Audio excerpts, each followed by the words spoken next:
Dr. David Hawkins is the renowned psychiatrist, consciousness researcher, and spiritual teacher who developed the map of consciousness. And this is a scale that measures the levels of human consciousness. You can find this map in such great books as Power versus Force, Letting Go, and Transcending the Different Levels of Consciousness, etc. The map is a logarithmic scale from 1 to 1000, with each level representing a range of attitudes, emotions, and states of being that correspond to different levels of consciousness. The scales range from the lowest level of consciousness associated with shame, guilt, and apathy to the highest levels of peace and enlightenment. It is important to understand this because every emotion, thought, and action has a specific energy vibration that influences our perception of reality. The Hawkins Scale, or the map of consciousness, is logarithmic due to the way it measures the levels of human consciousness. A logarithmic scale means that each level isn't just a linear step from the previous one. Instead, it represents a tenfold increase in the power or energy. In the context of the Hawkins scale, this logarithmic nature suggests that as you move up the scale, the level of consciousness doesn't just increase slightly, it increases exponentially. For instance, the difference in consciousness between someone that is at level 20, which is shame, and someone at the level of courage is not just 180 points. It signifies a significant qualitative shift in their perception of the world. In a logarithmic scale, each step upward represents a massive increase in the underlying quantity being measured. This concept aligns with the idea in spiritual development that moving from one level of consciousness to another involves a profound transformation of one's perspective, understanding, and experiences in life. So, the logarithmic nature of the Hawkins scale highlights the substantial and transformative shifts in consciousness that occur as individuals move from lower states characterized by negative emotions and limiting beliefs to higher states marked by positive emotions, understanding, and enlightenment. It emphasizes that the journey towards higher consciousness isn't just about incremental changes, but rather profound leaps in awareness and perception. Now, before we jump into these specific levels, let's go ahead and cover what the role of emotions are on consciousness. Emotions play a significant role in creating our reality because they shape our thoughts, beliefs, and actions. Positive emotions such as love, joy, and peace vibrate at a higher frequency and contribute to a more positive and harmonious reality. Conversely, negative emotions such as fear and anger and shame vibrate at a lower frequency and can create a reality filled with challenges and discord. Our predominant emotions influence the way we perceive the world, affecting our relationships. It affects our health and overall well-being. When we experience positive emotions consistently, we attract positive experiences and people into our lives. On the other hand, dwelling in negative emotions can lead to a cycle of negativity, affecting our decisions and the outcomes we manifest. By understanding the map of consciousness and the relationship between emotions and reality, we can consciously choose to cultivate positive emotions.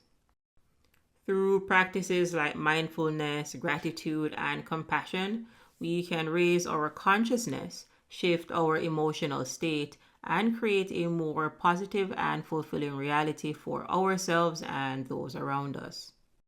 Ultimately, our emotions are powerful creators of the reality we experience, highlighting the importance of cultivating positive emotional states for a harmonious and joyful life. Now, with that covered, let's go ahead and jump into the various emotions that are on the map of consciousness by Dr. David Hawkins. So, if we start from low to high, shame is the lowest level on the scale, and this is characterized by feelings of worthlessness, self-hatred, and a deep sense of inadequacy. People in this state often withdraw from the world, feeling disconnected and powerless. Shame is well below 200, which is the level of integrity and empowerment. Shame, hence, can lead to a profound sense of isolation, making it challenging for individuals to connect with others or build healthy relationships. It often results in self-destructive behaviors and a constant fear of judgment and rejection. The level of shame is perilously proximate to death, and here we are talking about the death of the spirit. Shame is a type of conscious suicide, or you can think of this as the failure to take steps to prolong life. In shame, we hang our heads and slink away wishing we were invisible. Early life experiences that lead to shame, such as physical abuse, sexual abuse, warp the personality for a lifetime unless these issues are resolved by therapy. In shame, people end up neurotic or having various character or personality disorders. Shame is used as a tool of cruelty, and its victims often become cruel themselves. For example, shamed children are brutal to animals and to each other. The behavior of people whose consciousness is only in the 20s is very dangerous. Oftentimes, you will see where they are prone to hallucinations of an accusatory nature as well as paranoia. Some become psychotic or even commit bizarre crimes. Moving up the scale to higher levels of consciousness where self-acceptance and self-love prevail is essential for healing from the devastating effects of shame.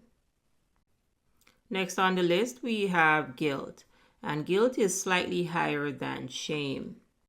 While shame is focused on the self, guilt is more so focused on one's behavior. Hence, guilt involves feelings of remorse and self-blame for past actions or perceived wrongdoings. Guilt can lead to self-punitive thoughts and behaviors, or being punitive of others' behaviors. Next, we have apathy. And apathy is a state of indifference and a lack of interest in life. Individuals in apathy often feel hopeless and may neglect their own well-being and responsibilities. At level 75, we have grief, and grief is associated with deep sadness and loss. Grief can be a natural response to significant life changes or the death of a loved one. It involves mourning and emotional pain. As we move higher, we get to the level of fear, and fear is marked by anxiety and worry. It often involves anticipation of negative events or outcomes. Fear can be a powerful motivator, but excessive fear can lead to paralysis and avoidance behaviors. Desire at level 125 is a very interesting emotion. Desire essentially is a state of craving or longing for something, whether it's material possessions, approval, or pleasure. Desire can drive ambition, but unchecked, desire can lead to frustration and discontent. This is why desire is the level of addictions, where the cravings become more than life itself. Moving on up, we get to anger. And anger involves feelings of hostility, resentment, and frustration. It can range from mild irritation to intense rage. Anger often arises in response to perceived threats or injustices. Next up, we have pride. And pride can represent a healthy sense of self-respect and confidence. Pride generally has a good reputation and is socially encouraged, yet, as we see from the chart of levels of consciousness, it's sufficiently negative to remain below the critical level of 200. This is why pride feels good only in contrast to lower levels. For example, you may be familiar with the popular saying, "Pride cometh before a fall." Pride is defensive and vulnerable because it's dependent upon external conditions, without which it can suddenly revert to a lower level. At the level of pride, the inflated ego is vulnerable to attack. Pride remains weak because it can be knocked off its pedestal back to shame, which is the threat that fires the fear of a loss of pride. This is why the downside of pride is arrogance and denial. These characteristics block growth. Excessive pride can lead to arrogance and a sense of superiority over others. At level 200, power first appears, a positive emotion involving bravery and the willingness to confront fear and challenges. Courage empowers individuals to take action and overcome obstacles. At level 250, we have neutrality. And neutrality is a state of non-judgment and objectivity. People in neutrality can see situations from multiple perspectives without getting emotionally entangled. Neutrality represents a calm and balanced mindset. Willingness is a type of optimism. Willingness is characterized by openness and readiness to learn and grow. Individuals in this state are receptive to new experiences and opportunities for personal development. Acceptance is a state of harmony. Acceptance involves embracing the present moment without resistance. People in this state have a sense of inner peace and contentment, accepting themselves and others as they are. As you can see, intelligence and rationality rise to the forefront when the emotionalism of the lower levels are transcended. So, when we get to the level of reason, which is level 400, reason represents logical thinking and rationality. Individuals at this level can analyze situations objectively and make sound decisions based on evidence and critical thinking. When we get to the level of love, in this context, we're talking about unconditional love and compassion for all beings. It goes beyond romantic or familial love and encompasses a deep sense of interconnectedness and empathy. As you can see, love, peace, and joy are on the same energetic spectrum. So when we're talking about joy, we're talking about a state of constant happiness and contentment, regardless of external circumstances. So while material wealth can make you happy, joy comes from cultivating your inner wealth.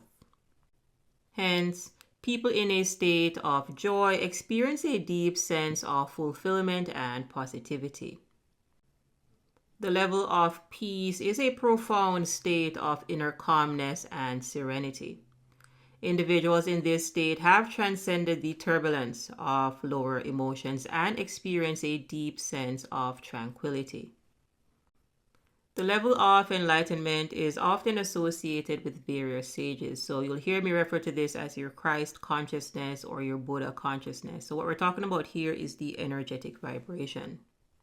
Hence, enlightenment is the highest state of consciousness, and it represents a profound spiritual realization and the oneness of the universe. Enlightened individuals have transcended the egoic mind and experience ultimate truth and unity with all things.